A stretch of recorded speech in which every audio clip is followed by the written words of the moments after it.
Horror story देखने के लिए स्केरी रेड ब्लड चैनल को सब्सक्राइब करें और लेटेस्ट अपडेट के लिए बेल आइकन दबाना ना भूलें।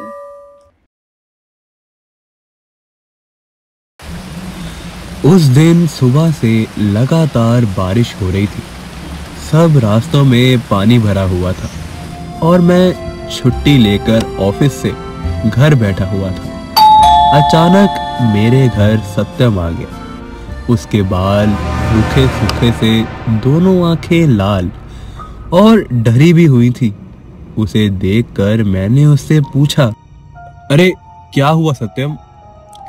सत्यम एक भी शब्द नहीं बोला और घर के अंदर आकर सोफे पर चुपचाप बैठ गया। सत्यम मेरा दोस्त है और पेशे से एक फोटोग्राफर है। अलग अलग अखबारों में उसके खींचे फोटो छपते हैं। वो दिखने में बहुत स्मार्ट है और सुदर्शन युवक भी है। कानपुर में गंगा किनारे उसका अपना घर है। वह वहीं रहता है, लेकिन काम के सिलसिले में लखनऊ आता जाता रहता है। आज सत्यम का ऐसा चेहरा देख मैंने उससे पूछा, क्या हुआ है सत्यम? ऐसी शक्ल क्यों बनाई हुई है तुमने? अमित, मैं शायद अब और ज्यादा दिन नहीं रहूंगा। अरे ऐसे क्यों कह रहे हो? मतलब मेरा अचानक ऐसे क्यों सोच रहे हो तुम? तुम भूत पर विश्वास रखते हो? नहीं, लेकिन फिर भी भूत के नाम से थोड़ा डर तो लगता ही है। लेकिन कभी आंखों से नहीं देखा, इसलिए विश्वास सा नहीं होता उन पर। असल में मैं अपने घर पर नहीं रह पा रहा हूँ। कुछ दिनों से मेरे घर में कुछ अजीब चीजें हो रही हैं। शायद मैं पागल हो रहा हूँ क्या? हाँ, शायद। ये सब छोड़ और ये बता कि तुम्हारा भाई आजकल क्या कर रहा है? उसे दिल्ली में जॉब मिली है। वो तो 2 महीने पहले ही दिल्ली चला गया था। मतलब तुम घर में अकेले हो? लेकिन विश्वास करो, मैं उस घर में बिल्कुल नहीं रह पा रहा हूँ। वहां मुझे बहुत डर लगता है। वहां मुझे रोज किसी और के बिना होने का एहसास होता है। लेकिन वह कौन है ये मैं नहीं जानता। वो भूत, आत्मा या क्या है, मुझे वो नहीं पता। ये सब सुनकर मैंने रसोई में जाकर चाय बनाई और फिर हम दोनों चाय पीने बैठे। सोच रहा हूँ कुछ दिन तुम्हारे घर ही रह लूं। तुम्हें कोई असुविधा तो नहीं होगी ना? असुविधा किस बात की? लेकिन मैं नहीं चाहता तुम अपना घर छोड़ो। हो सकता है कि तुम्हें कोई जानबूझकर घर से बेघर करना चाहता हो। तुम्हें वहीं जाकर रहना चाहिए सत्यम। नहीं भाई, वहां कोई इंसान नहीं रह सकता। तुम भी नहीं रह पाओगे।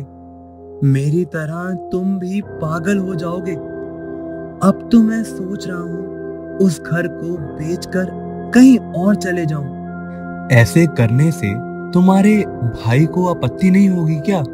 नहीं, मैंने सारी बात उसे बता दी है। वो अगले महीने सीधा तुम्हारे यहाँ ही आएगा। लेकिन भाई, वो घर तो तेरे जन्म से है। हाँ, लेकिन इससे पहले वहां ऐसे कभी नहीं हुआ। कुछ 15 दिनों से ही ये सब हो रहा है। सारी बात सुनकर चाय खत्म कर मैं चुपचाप सोफे पर बैठा रहा। अच्छा बताओ, क्या होता है उस घर में? सत्यम ने अपने हाथ में पहनी घड़ी को देखकर बोला, जब तुम खुद ही वहां जाना चाहते हो तो वहीं जाकर देख लेना कि क्या होता है वहां। क्योंकि मेरी बात पर तो तुम विश्वास करोगे नहीं, और तुम मेरे साथ चलोगे तो मैं खुश होऊंगा। और मैं ये देखना चाहता हूँ कि वहां मेरे अलावा किसी के होने पर भी वो सब घटना होती है कि नहीं। ठीक है, मैं भी देखता हूँ क्या होता है वहां। 2 दिन तुम्हारे घर रहूंगा और फिर तुम्हें लेकर वापस यहीं आ जाऊंगा। तब तक तुम्हारा भाई नहीं आता, तुम मेरे साथ रहना। कल सुबह हम दोनों कानपुर की ट्रेन ले लेंगे। ये सब बातें करने के बाद हमने खाना खाया और दोनों कमरे में जाकर लेट गए। फिर नींद जब खुली तो सुबह हो चुकी थी। नींद खुलते ही सत्यम बोला, ना जाने कितने दिन के बाद चैन की नींद सोया हूँ मैं। मेरा तो मन ही नहीं कर रहा उस घर में जाने का। सुबह की चाय और नाश्ता करके हम दोनों ने ट्रेन पकड़ी और कानपुर के लिए चल पड़े। 4 बजे के करीब हम कानपुर पहुंच गए थे। वहां से ऑटो पकड़ा और गंगा किनारे उतर गए। घर पहुंचने के बाद बाहर ताला था। सत्यम ताला खोलने लगा था। तभी मैंने देखा कि घर के पास एक दुकान पर कुछ लोग हमें देखकर फुसफुसा रहे हैं। तो मैंने ध्यान नहीं दिया और घर के अंदर आ गया। घर के अंदर से भी गंगा दिखती है और छत से शमशान। सत्यम के घर जाकर हमने मुंह हाथ धोया और बैठे। सत्यम, मैं कुछ देर के लिए बाहर जा रहा हूँ, तुम अकेले रह लोगे ना? हाँ भाई, दिन में तो यहाँ कोई डर नहीं है। सब कुछ रात में ही होता है।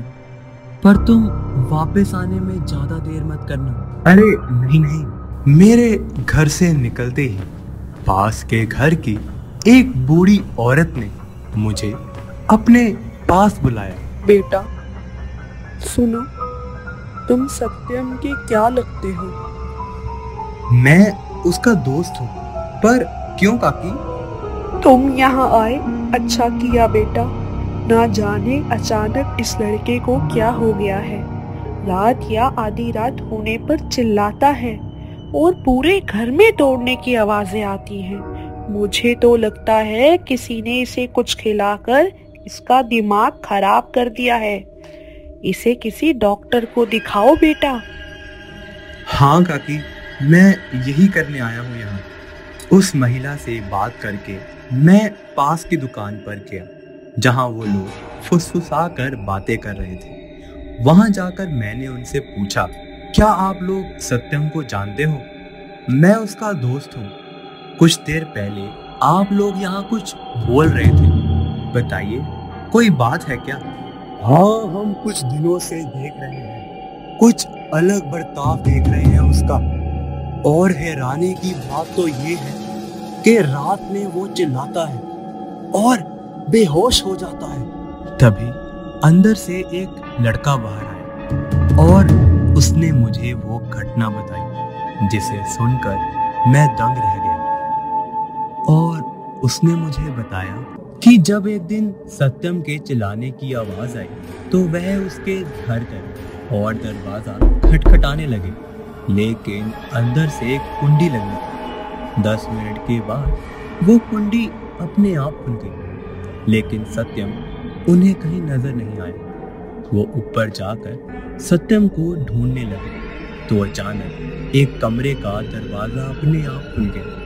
वह भी डर गई और उसने कमरे में जाकर देखा तो सत्यम बेहोश पड़ा हुआ था। ये सब बोलकर वो लड़का वहां से चला गया। मैं भी फिर घर लौट आया। सत्यम छत पर बैठा हुआ था। और भाई सत्यम, डर तो नहीं लगा?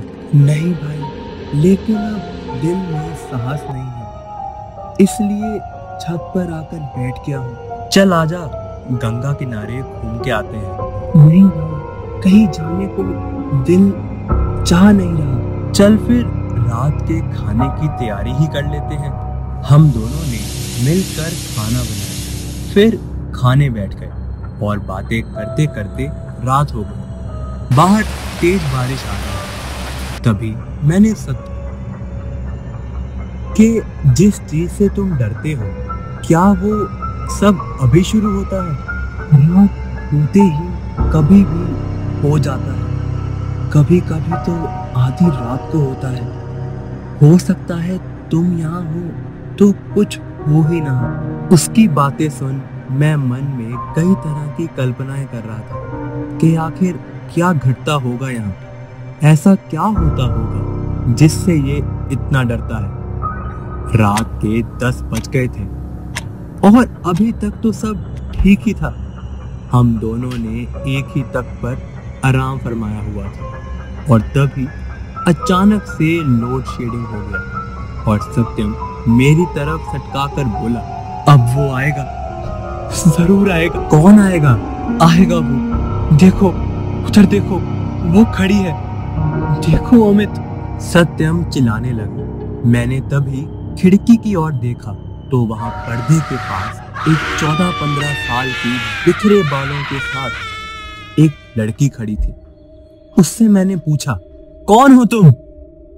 लड़की एकदम गायब हो गई। तभी माचिस की टक से आवाज आई और टेबल की लाइट खुद जल गई। घर में मैं और सत्यम ही थे। तो अचानक लाइट किसने जलाई? आखिर कौन है ये पिशाच? हम दोनों ही डर गए थे, डर के मारे जम गए थे। चारों तरफ सन्नाटा, सारे शरीर से पसीना छूट गया था। फिर कहीं से एक आवाज आई और मैंने सत्यम से बोला, चलो देखते हैं आखिर वहां है कौन। अरे भाई पागल मत बनाओ, वो बहुत डरावनी है, मुझे रोज इसी तरह बुलाती है। डर किस बात का? चलो देखते हैं आखिर क्या है, मैं हूं ना तुम्हारे साथ। मैं जबरदस्ती सत्यम को लेकर हाथ में टॉर्च लिए दरवाजे की ओर बढ़ने लगा। दरवाजे की कुंडी अपने आप टूट गई। एक प्रकाश हमें रास्ता दिखाते हुए चला। हम सीढ़ियां नीचे उतरे तो वो प्रकाश लेबोरेटरी की तरफ रास्ता दिखाने लगा। उसमें ताला लगा हुआ था जो अपने आप खुल गया। हम दोनों उस कमरे के अंदर चले गए और मैंने कहा, कौन हो तुम और चाहते क्या हो तुम? मुझे क्यों यहाँ पर लेकर आए हो? क्यों मुझे बंदी बनाकर रखना चाहते हो? मुझे मुक्ति दो। नाम बताओ अपना। मैं कोमल हूँ। किसने तुम्हें बंदी बनाया है और तुम हमें देख क्यों रही हो? मैं यही तो हूँ। ये सुन हमने कमरे में गर्दन घुमाकर देखा तो वो लड़की हमारे पास ही खड़ी थी। हम बहुत डर गए थे। वो लड़की आगे बढ़ी और सत्यम के टेबल पर से एक लिफाफा उठाकर हमारी ओर लाकर रख गई। मैंने उस लिफाफे को खोला तो उसमें उस लड़की की तस्वीर थी और मोटी मोटी आंखें। उसकी एकदम तस्वीर में से बोली, अभी तक क्या सोच रहे हो? इस तस्वीर को जला डालो, मुझे कष्ट हो रहा है। मैंने तभी उस तस्वीर के टुकड़े किए और उसे जला डाला। बहुत तेज से आवाज आई और फिर एकदम शांति हो गई। फिर मैंने सत्यम से पूछा, क्या ये तस्वीर तुम्हें खींचती थी? हाँ, 1 साल पहले की बात है।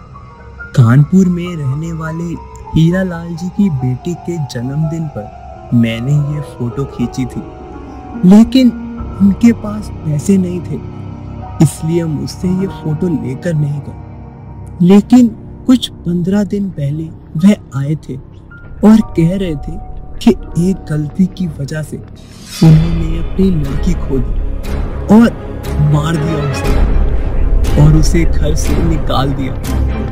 लड़की रात भर घर के बाहर खड़ी रही और सुबह उसने आत्महत्या की और अब उन्हें वो फोटो चाहिए। तभी पर्दे हिलने लगे। फिर मुझे याद आया कि इस फोटो का नेगेटिव होगा। मैंने सत्यम से नेगेटिव मांगा और उसे भी जला डाला।